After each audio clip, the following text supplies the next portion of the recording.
Good evening and welcome to Real Talk with Anele on SABC 3. The stage is yours. As the calendar days of the month of June tick on by, we're getting closer and closer to marking some important events. Youth Day is just around the corner, followed immediately by Father's Day. Now, given the societal ills that plague our nation, we are in the company of author of Growing Up Without a Father, where he'll be answering the question, are we a fatherless nation? Charley Pietersen helps us tackle some of the difficulties that South African youth face because of growing up without father figures. But that's later on in the show. For now, let's take a second to think about the kind of relationship that you have with money. Ask yourself whether it's a healthy or unhealthy one. Well, I'm now going to ask you to go a step further. If you're a parent, what kind of money habits are you transferring onto your child? Will they be better or worse off than you based on what you are teaching them? It's time to unpack youth financial planning as part of Youth Month, as we welcome back to Real Talk award-winning CFP professional and author of My Money, Gerald Mwandiambira. Hello, Anele. Listen, when we're talking money, you're the guy to talk to. You know that, right? I try my best. I try. Oh, please, I see you on social media there, answering the questions, as the official Real Talk financial advisor. I see you. Self-appointed. But it's good because you know what? People have always kind of dodged speaking about money, which is why we find ourselves in financial trouble. Because I find that at times, your problem could have been solved so easily had you said something before it snowballed. Am I correct? That is correct. I think it's what you said. Children learn from their parents. And most of our parents, money was a secret. Things just happened, or you'd see an occasional fight about money, but you really were never involved. And then suddenly you're an adult and you in an income-earning position, and you actually have absolutely no clue what to do with all this money. And you simply try and remember what your parents used to do, and what you saw was a lot of spending, but not much planning. So would you say that both sides of the coin are equally detrimental, well, both extremes, rather, are equally detrimental? Because there's households where everything just happens. You don't see that there's money, You wake up, there's cars, there's holidays, there's food, You never actually see the transactions, right? And they never discuss with you. And then the other extreme is there's constantly this heavy cloud of how are we going to make it? So both could be detrimental to your financial planning. Definitely. We need to realize that money is a tool. Just like a hammer, if no one trains you on how to use a hammer, you'll beat yourself on your fingers and you'll injure yourself. And money is such a tool that needs to be used in a similar way. Now, in a household where you don't actually watch and see money being planned and used, where everything's on autopilot, you're in the danger of using money to manipulate. So you get a lot of people who come from privileged backgrounds not realizing they're very manipulative because of the money background they come from, where they always had. On the other side, which is the other extreme, people who come from a background of lack seem to want to hoard or want to show and display money so that they can prove to the rest of the world that they've arrived or they've beaten whatever was beating them down. Odds. Yes. So it is true. Money should simply be used as a tool. Children should be taught from a young age that it is a tool. And when used wisely and when you plan ahead, things happen.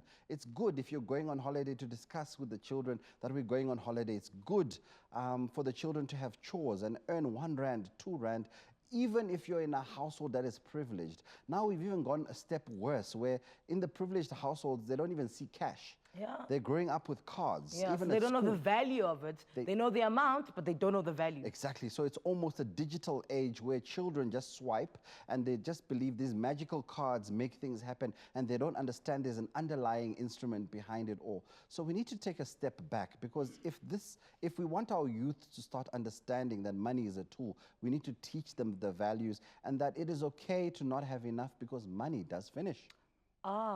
It is okay to not have enough because money does finish. Now, I will forever make you repeat this, and I hope you don't get sick of me, because every time we come and we're discussing this, especially around saving, I think it's important because, as parents, and I mean, I'm a parent too, he's turning 3 years old in August, and I worry because I have terrible saving habits, right? And I worry that I won't be able to teach him that because I'm terrible at it and I'm busy trying to fix myself. And, I understand what emotional scars I have around that, right?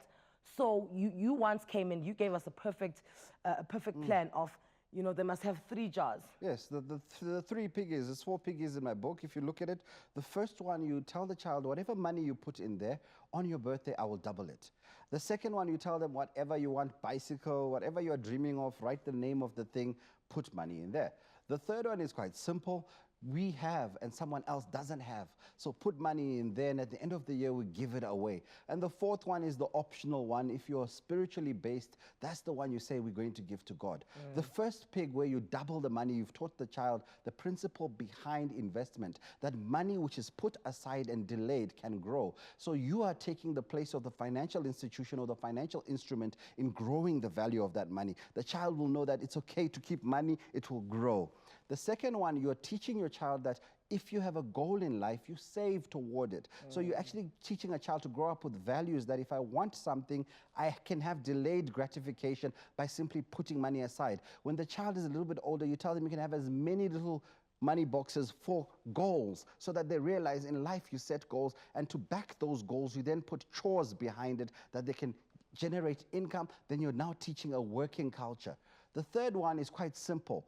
If you grow up and you don't realize that with whatever you have, there's someone who has less, you might never appreciate that lack, which we call lack. So it's important to give to the underprivileged or give to someone else, because it gives you a self-gratification and realization that I actually have and someone else doesn't. And the fourth one is quite simple. It's religious, it's spiritual, there's a higher power, and regardless of what religion you're talking about, that's how money operates. You give to the higher power. Now, when these jars are full, you take them to a building, a bank, you put them in there, and they're going to give you a little bit of plastic.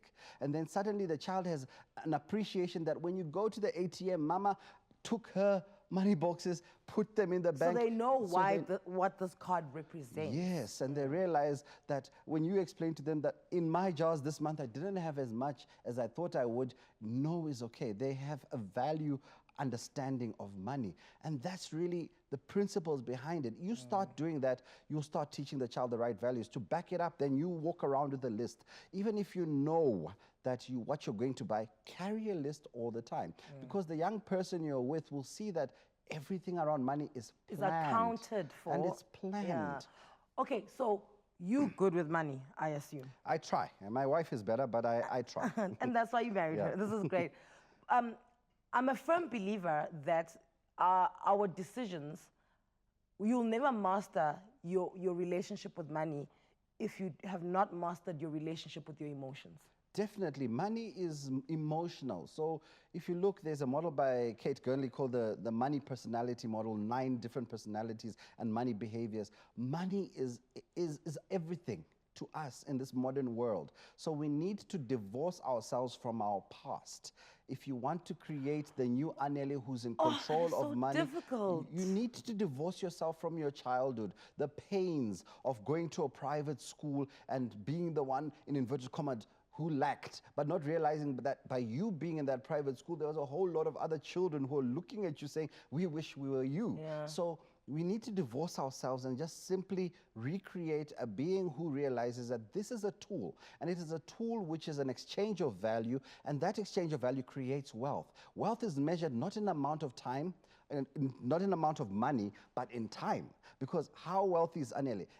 If Anele was not with Real Talk, which won't be after tomorrow, how long will she survive without that income? Okay, and it's a time value.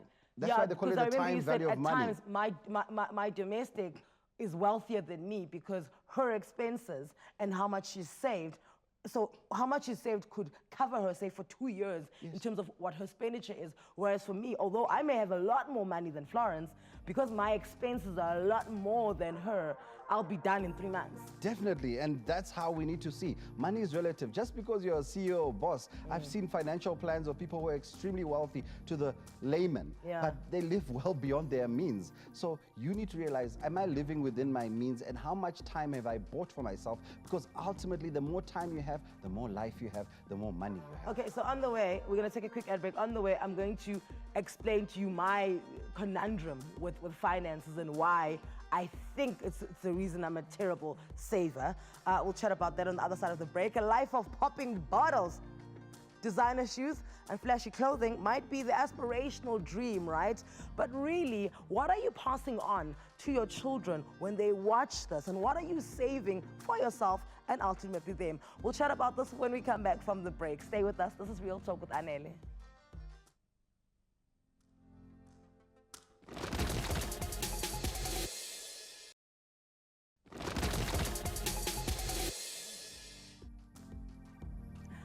Welcome back to Real Talk with Anele, right here on SABC 3, the stage is yours. Today we're talking about your relationship with money and whether it stands to benefit you or not.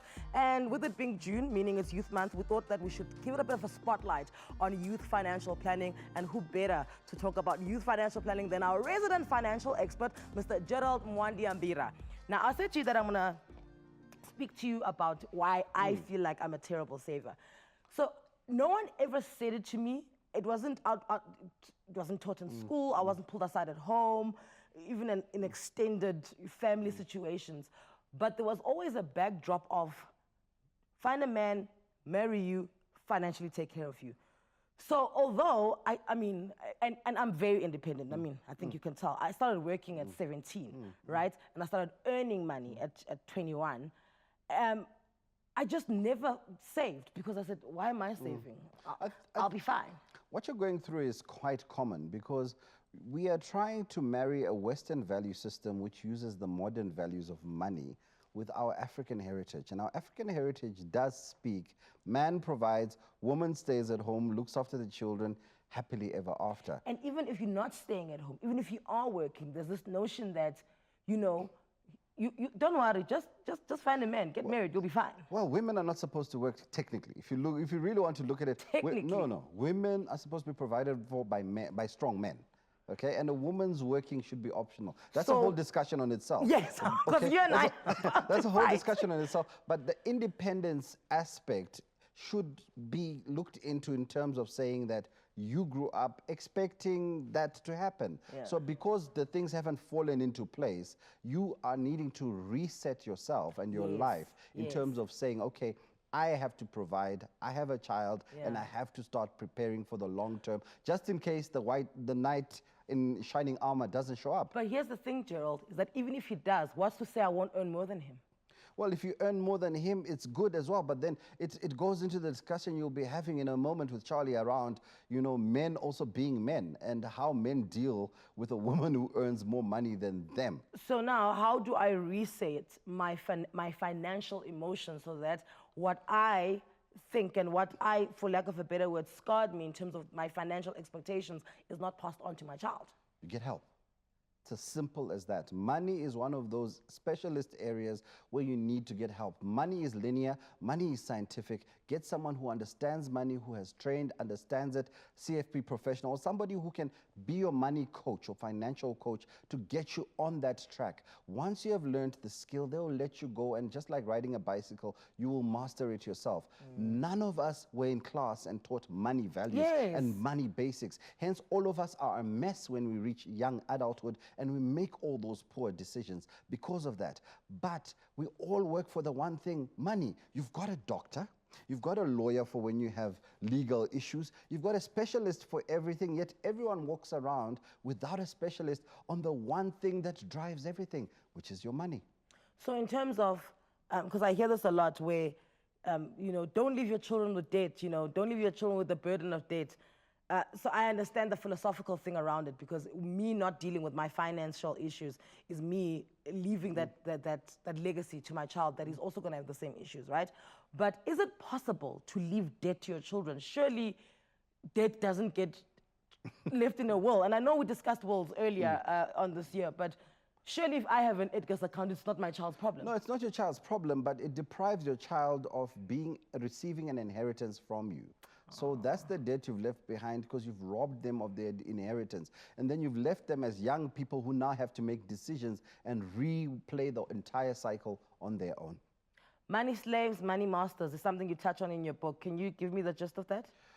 A money master is simply someone who realizes that money is a tool, that if I use it, it will work for me. I can create other income streams. And essentially, the money masters are those who get people who don't understand that they can be in charge of their own money, who effectively spend their entire lives working for the other money masters. And that's really what we're trying to rid ourselves of, that attitude on realizing that whether it's much, whether it's little, you can work with money. Somebody who says they can't save is someone with no income, Anele.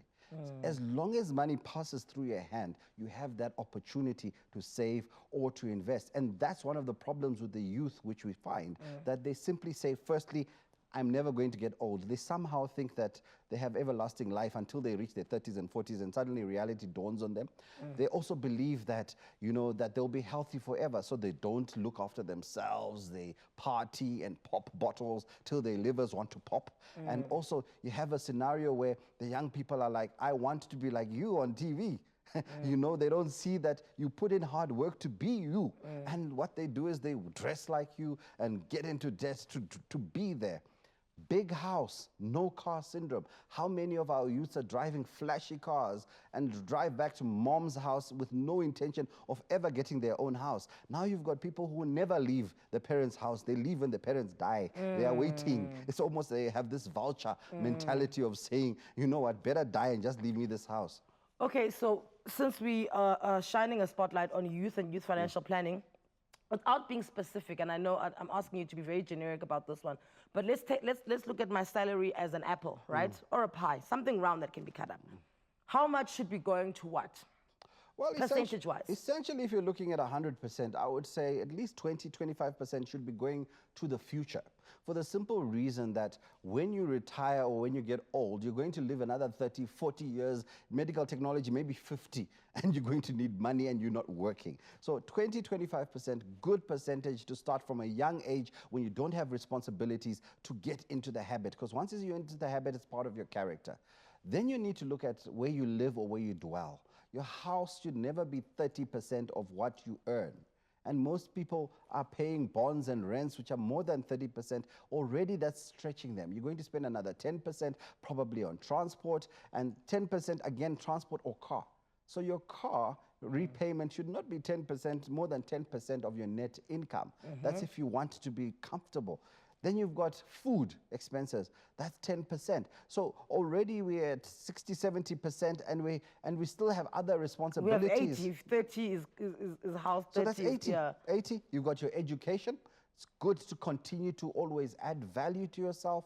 And then if you work it out nicely, you end up with 5%.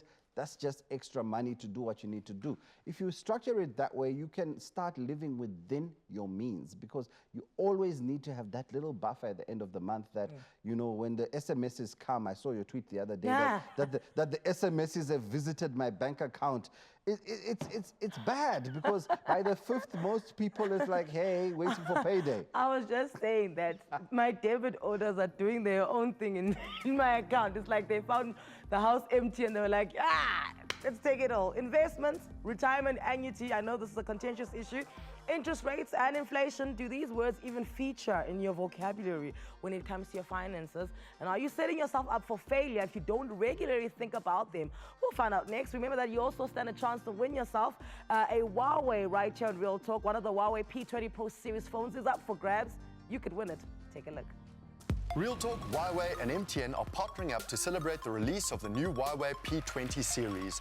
The Huawei P20 Pro, the world's first triple Leica lens camera, is partnering with MTN, SA's fastest mobile network, to help you capture the best moments with your friends and family.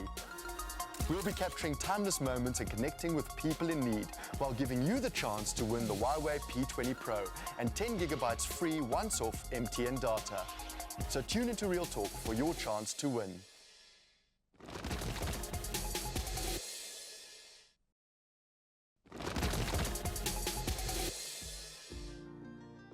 And we're back with Real Talk with Anele on SABC 3. The stage is yours. We're speaking money.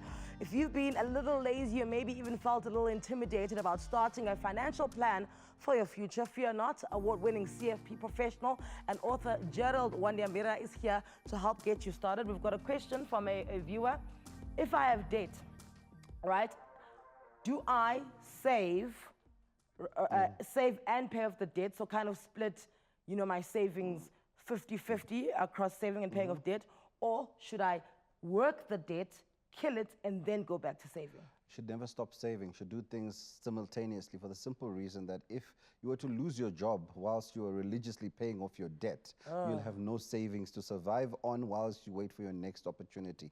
So you need to do both all the time at simultaneous times. So saving and debt is not an option. You should always be saving because you don't know what tomorrow holds. And yes, have a debt repayment plan where you pay off the debt with the highest interest first and then you work your way down, but never actually make it an option of saving or paying off debt. That's some sound advice.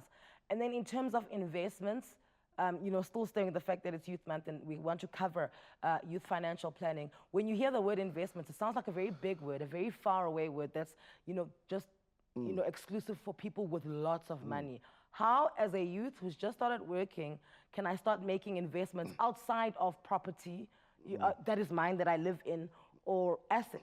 Okay. The first thing you must realize, the word investment uses the word vest. To vest means to take. So an investment has to have a point in the future where you take. The problem most people make with investments is firstly they start with no goal. So you have these people who are saving perpetually. For what? They don't know they are saving. You must first set the goal, because the goal will determine the day at which you will say, I've reached my goal, I will now vest, okay? So it's important to set that goal. And as young people, they struggle with that concept. So I would say, you know, for young people who are struggling to save, start as a group. Do what you enjoy, which is going out, and start a group where you put money aside for your weekends funds. So every week you go out. After a few months, you'll soon realize you want to do something more, and you'll start graduating. And that's really starting something like a youth stokvel. And that's how you then start to grow. Give you a quick example. 12 youths getting together, saving 5,000 Rand, which is a realistic amount for most Collectively? No, 5,000 each. Oh, no, a month? No, they can, because that's how much they pay on a car payment. Okay. I'm trying to give an example here of saying guys who can afford a car, rather than going and financing the car, start a group with 12 of you, 5,000 Rand a month. You're collecting 60 grand a month. Every 3 months, you'll be able to buy a motor vehicle for someone in the group. In 3 years, the entire group is driving cars which are paid up. You could even go with that concept to a car dealership and show them that you can do it, and they'll issue the cars pay forward, and they will arrange, because their business is to sell cars. So that's the kind of thinking that we need to have with the young people, to say, start with what you enjoy, going out, but you'll soon graduate to bigger things. And when it comes to houses, remember that your house is your biggest asset. Don't just go and buy a house until you're ready. And I tell many young people, stay at home with your parents, save for that deposit, because being a homeowner comes with its whole list of responsibilities. You can buy a house, but can you afford a house? I bought a big house and I had bean bags for 2 years. So what was the point? And I learned that the hard way. Bean bags and camp chairs. Did you live in Midrand? No, but my friends all lived in Midrand, and that was the life. And you don't have to have that life. You can delay, or you can actually, rather than buying a primary residence for yourself, buy a property and just rent it out. Let someone else do the hard work. Before you know it, 5-10 years into a bond, and you've got a good credit standing, you'll buy the house of your dreams. RAs, retirement annuities. I find it's a shock to the system. You know, you're studying, you pass your degree, or you just go straight from matric, you get into a job and you build your way up. And retirement annuities are something that's never explained to us. Even at work, you're just told to sign forms like me.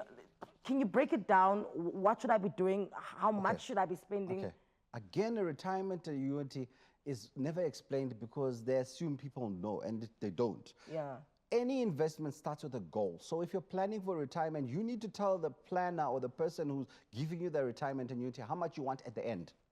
And then you work backwards, because you say, okay, when I retire, I want to be earning similar to what I have today. And then what we then do is work out a future value of what today's money will be worth in 30 years' time and how much you should be paying in. Most people are just paying, and then they get the shock of their lives when they retire, because it's nothing compared to what they expected. But it's because they never set that goal. So the lesson, if anything, if anyone's watching today, is before you invest, set the goal first, because your behavior will be according to the goal you set. So even if it's retirement retirement and it's a long time away, set the goal. And all it is, a retirement annuity, is you set a pot of money for when you retire, and then you're going to draw monthly income from it, called an annuity or a pension. Okay, and is there an opportunity to have two RAs running simultaneously? You can have as many of these running at the same time. Yeah. Just remember that with a retirement annuity, pension or provident fund, you can only withdraw 1/3, and the rest you can withdraw 1/3 as cash. When I retire. When you retire, the rest will become your monthly annuity drawdown or your pension. But that amount you draw down, you define it at the very beginning by speaking to a planner, which is what I'm saying. Speak to someone who can explain the fact that 15 million rand today, in 30 years' time, will be 49 million rand.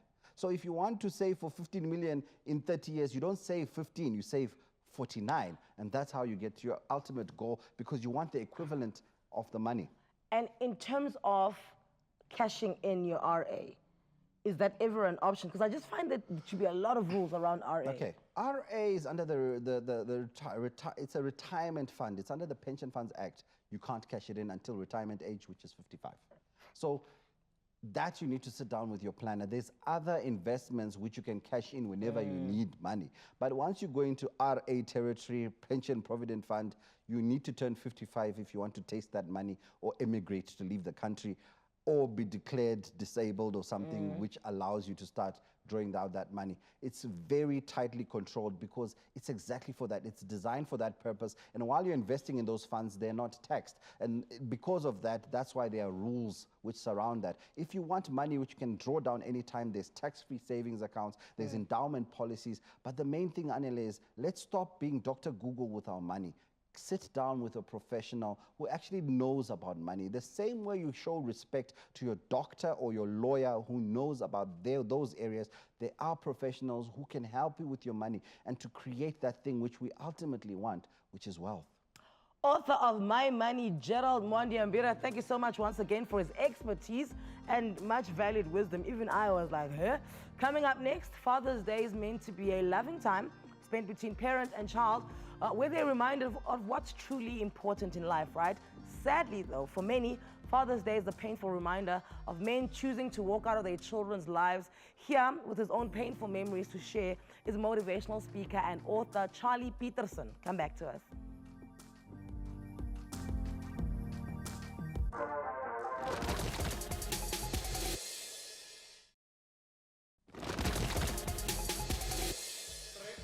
And welcome back to Real Talk with Anele on SABC 3. Picture the scene. A kid wakes up with great excitement to do something special for his dad on Father's Day. Maybe it involves a special breakfast he's proud to cook all by himself. Perhaps he gets him the traditional tie and socks package deal, or one of those best dad in the world mugs he bought with his own pocket money.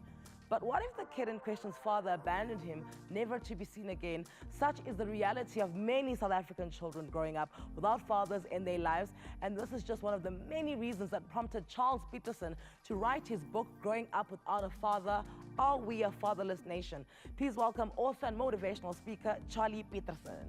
Now, sometimes it's Charlie, sometimes it's Charles. Which one must I use now? Let's go with the flow. You know, I'm comfortable with both. Okay, so Yes. Charlie and the Chocolate Factory. Yeah, when I'm royal and it's Charles. Sir Charles, Sir okay, I Charles. like Sir Charles. Thanks, you, Anele. So, you say you were raised by a single mother. Yep. Right? And here's the thing about being a single mother. Either the father was never there from inception, Yes. or abandonment happened where the father was there and then the father left. Which umbrella do you fall under? I fall under the one they call it, he went and buy soap. And never came back. Yes. And never came back, yeah. Okay, so how old were you when this happened? No, I was a baby, yeah. I think he just saw me maybe when I was 3 months old, and after that he was gone. So from when you were born, he was not at the hospital. No, he was not there. He came just to see, okay, Yeah. there's a baby. Yeah. According to your mother, did he act like he had intentions to stay, or did she know that he was a slippery character from word go? And it seems to me this, my father, you know, we reconcile afterwards. I think he was a rolling stone because I had a sister. Later, you know, when I grew up, I found out that I had a sister 2 streets from where I was staying. Not from my mother, from another mother. From another woman. Yes. And the thing about sensitive discussions like this, and Yeah. I don't think they should be sensitive. I think it's things that we should No, just it's start- happening, it's we should- happening, Exactly. yeah, If it's the stats are happening. what, at 80% of children in South Africa grow up without fathers, Yes. then it means that It's that is not the norm. sensitive at all, It's yeah. not sensitive. It's become the norm, so we It's must the norm, discuss yeah. it. So, as a child, are they speaking in hushed tones around you? You know, Yeah. your dad, and when you're asking, you told her, Yeah, I think that was a culture in the past because your grandfather or your grandmother are taking the role of your father. Said, no, it's fine. You know, of my uncles that time when I was naughty, they said, hey, you must shut up because there's your sister going. You know, as a child, I couldn't put the two together. There's my sister going. How can that be my sister? So, but I think parents must stop being secretive because when kids find out later, then it's not going to be easy. Because I went and looked up for my father at the age of 21 myself. I said, you know, I need closure in my life. Because if I look around, you know, that one is having a father, that one, you know, is having a mother both. Why did I grow up without one? And she told me that your father left us when he was small. And my mother didn't want to open up, you know, about why. Did you find out why? Yes, so I went at the age of 21. I asked a friend of mine, hey, man, let's go to this town because I grew up in the rural areas. A lot of my friends are still in Smithfield. They said I must shout out to them. Hi, Smithfield. We are live on Anele. Hola, Smithfield. Hola. How's it? Where? Yeah, and I went to Batuli. I think Batuli 68 kilometers from Smithfield with my friend. So we went and looked up for Mr. Charley. He was also Charley, yeah?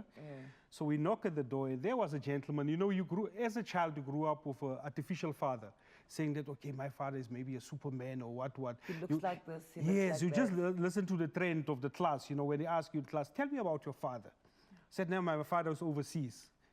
You know, he's doing this and this. You know, you're growing up of that idea that this is how the father looks like. So when I arrived at this house, there was a man standing in front of me, sickly, nothing, you know, of the guy that I had in my imagination for years. So to me was now, do I walk away or do I ask him? And I said to my friend, let's ask him. We asked him, you know, how are you and what, and we asked him, you know, do you know this lady and this lady? He never recognized one of us actually who is... Could you see yourself in him? I know you're saying he's sickly, but do you like, I look like you a bit? I think I picked up one or two things that my mother always told me about, that he was a gentleman, neatly dressed, you know, all of this. But even at that stage, you can pick up one or two of the tracks that she was referring to. And she was still alive, and she said, you can't go there. You know, while we were talking, we were asking, and we were tormenting him now. I said to my friend, man, let's come out of the truth. Let's tell the guy. So he's talking to you all of this time, and he's not aware that he's talking to his son? Yes, he's not aware. But who does he think is speaking to? Random guys who want to know about him? Guys coming from Smithfield that wants to know about him, yeah. I think he was also deep in his heart. He also asked some questions. Yeah, I also think you found him lonely, so he was just happy for the conversation. Yes, and later now when I mentioned my mother's name, a voice from the other room came out, a lady. Yeah, it was that lady that he was with. I think they've got a child that now, his wife now. I said, all right, we are at the right place now. Okay. So we asked him now, what happened? He said, no, man, I left because your uncles were bullies. I was scared of your uncles. I said, you left me because my uncles were bullies. What type of father are you? So, and I asked him, Charlie, what do you think, you know, I came and looked up for you. Is there any other kids that you have around the way? He said, no, there's a few of you guys. Yo. You didn't leave because people are bullies. You left because you are irresponsible. Yeah, out of order. Yeah. And I asked him now, if you need to die now, who will bury you? He said, no, you, Charlie. I said, why? You were the only one that came and looked up for me. And you know what happened? We buried him 3 years after we reconciled, you know. Okay, my wife and I buried him. In those 3 years, do you then build up a relationship with him? And I suspect it's a little bit fast-forwarded because now you're catching up on 21 years, right? So how were those 3 years?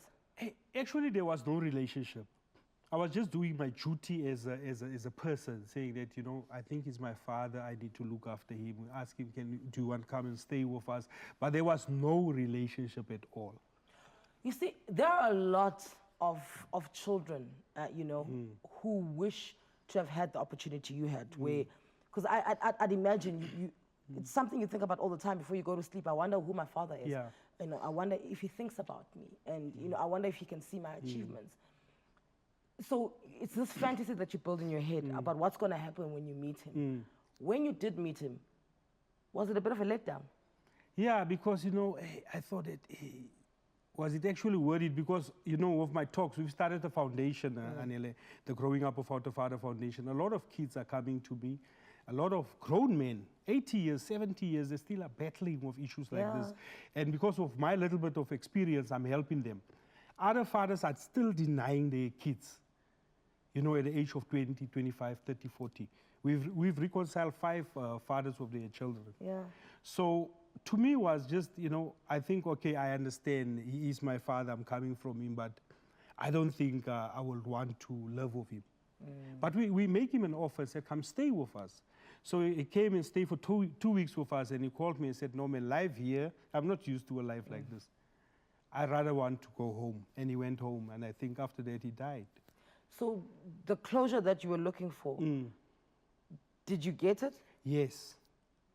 Because there's When what happened? No, there's an inner voice in every child. You know, sometimes you can be a grown-up child growing up without a father, but there will be an inner voice screaming out, saying that, I want to know actually what happened. Who is he?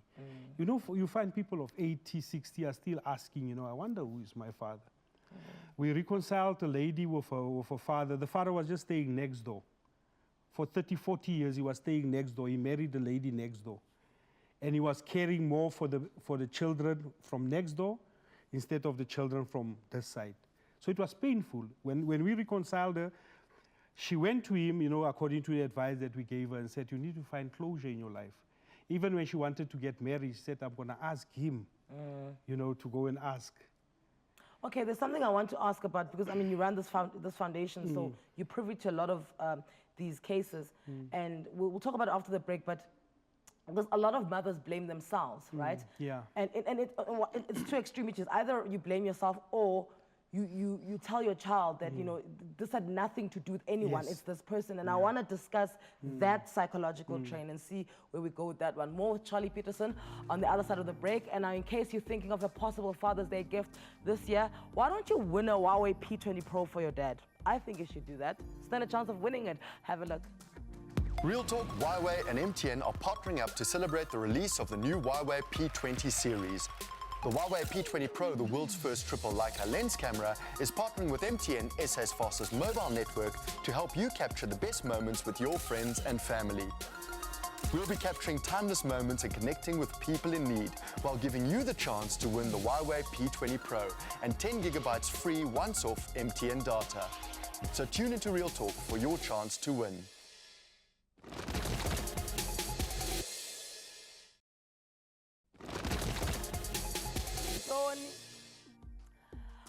Welcome back to Real Talk on SABC 3. The stage is yours. There's plenty of literature documented in medical and psychology journals about the impact of growing up fatherless. Experts cite a likelihood for depression, low self-esteem, and aggression as possible outcomes. So how then does a child process these feelings of abandonment and then move on from the hurt caused by this most painful rejection? Motivational speaker and author Charley Pietersen has made it his life work to help other kids who suffered the same fate that he did. So what I'm trying to ask you about, what I was asking, the whole, you know, some women blame themselves, Yes. or is, can we say, and I really hope we can, that there is nothing anyone can do to make a man stay? You know, you can't be thinner, prettier, smarter. As a child, you can't be cuter. Anything. There's nothing more you can do to make any man stay. So surely the weight of whether why he stayed or not should not be held by the people who stayed. Is that something that you talk to about with the cases that you deal with? Yeah, also, Anil, is that single mothers are also taking the blame too much on themselves, and they overcompensate because the father left. And that's where your child become now either drug addict or something else, you know, using some stuff. And also, girls also, what we picked up with girls need the affirmation of a father. You know, a girl needs a father because a girl models herself with a father. So it means that if the father is a gangster, she will marry a gangster. Or if the father is a gentleman, she will look for someone that's a gentleman. So what we picked up is that boys go to gangsters. You know, if you grew up fatherless, you will go to a gangster that will show you love. And said, you know, this is what you need to do. If you look at gangsterism, if you look at prisons, 90% of the people in prison are there because of the lack of fathers. Fathers are key in the life of children. So mothers also on the other side is that, you know, what you find, because a lot of mothers called me and fathers called me, they said I'll be on Anela's show, saying that, you know, you find the mother, there's a gatekeeper. You find the mother, if things don't go well and they are Between her and the man. Between her and the man, yes. And then you'll find she will increase the maintenance suddenly, or she will make life so tough for that gentleman not to be a father to the child. So we need to be open with that, because I was raised by a single mother. So I can talk on behalf of single mothers, because my mother raised me, you know, single-handedly with my brother, and my brother is late. I also want to, you know, to pay tribute to him. You know, he was like a father to me. He passed away on the 21st of May, and it was tough to lose a bigger brother. And now I'm alone, but at least I'm having my wife and the kids. So family is key, Anele. But mothers must not blame themselves. But these guys, let me tell you, 80% of them are just useless. They are running away because they cannot take accountability and responsibility. But if there's so many of men who are running away, it means we know them. Yes. It means they are our friends. Yes. They're our brothers. Yes. They are our bosses. Yes. They're our colleagues. 100%. You know, then also the onus is on us to call them out and be like, "Wena upumntanakho." Yes. But you see, we're scared, you know, even though the blessers and the blesses, look who's the blessers, you know, in the lives of our kids. We were chatting with Gerald. He said, no, a woman needs somebody that will provide. So if Gerald, your financial guy, he said, you know. Did you see we almost got into a scuffle? I'm just like, come on. I looked at my clock. It's 20 past 2018. So, like, I'm not going to. But I don't believe in that. I believe that we are also responsible as women, saying that this thing must stop with us. And if you can read in my book, I think my wife contributed, because she was also a single mother, saying the buck stop with you. What relationship do you have with your children as a result of being abandoned by your father? It was tough. What I did, you know, I look for role models, you know. I think I was blessed. I look for positive role models. But it's still tough now, because I didn't know what to say when the child is going that way and that way. So I'll have to do some reading or research. Or I need to ask. And I cannot go to my, you know, friends like Opier from Smithfield, who will always tell me, you know, when you kiss, you need to kiss a girl like this. Or a girl must tell you, I love you, and you need to sleep with a girl, which is wrong. And that's where this thing is spreading. I want to say to the girls, if a boy said, you must sleep with me, to show you love, run. Because you're going to sit with a baby, and you're going to add into the fatherless figures. Why is it that majority of the cases of abandonment and fatherless households, it's black people, it's us? Stats. I want to show you stats, Adela. Sorry, stats that we've got 2 minutes. They said 2012 stats now from Stats SA, they said African children by race absent, with absent living fathers. The father is there, but he's gone. It's 51% African. Colored 35, Indian 14, white 16%. It shows you. But I think it's also a cultural thing of Ndoda, Kimdoda. You know, in the township, if you don't have a girl, if you don't have a baby, then you're not part of the clique, which is nonsense. Because we're creating a lot of fatherless kids. Because then people are going out of their way to prove something of their manhood, so they purposely having children they have no intention of raising. Yes. Okay. Okay. I definitely hear you. All right, so I'm blank now after that. Like Another one before we close. You literally hit me into a standstill. Around 66% of births registered in 2016 has had no information on fathers. 66%. So it means they left during the pregnancy? Yes. The total births registered in January 2016 is 1,145,000. Okay, and then quickly, because now 66% of them don't have fathers. I found my question again, and now we've got 30 seconds. But you can, and this is going to be like a yes or no, and then people can go into your website to talk to you about this. But we can also admit that there are times when a father does stay, but he is absent, which is also just as detrimental to the child's well-being. Yes. And 100%, you also find the present absent father. Yes. He's in the house, but he's actually not there. Okay. Yeah, and it must which is change. another discussion to be had in itself. Whew, thank you so much to my guests, both authors, Gerald Mwandiambira as well as Charley Pietersen. Tomorrow on Real Talk, how do you break out of a life of mediocrity? Let go of your comfort zone and start living for the future. Oh, I don't know, but I'll tell you who does know. Global speaker and best-selling author of What Your Moonshot, Johnson does. He's here. He's a trained specialist, he's a business innovation strategist, and is a futurist from prestigious Singularity University in San Francisco. And tomorrow he'll be here with me and you. Isidingo is up next from myself and Charles from Springfield. Smithfield. Yes. Smithfield. I said Springfield. Mufula Sorry, Tepe. sorry. Okay, bye.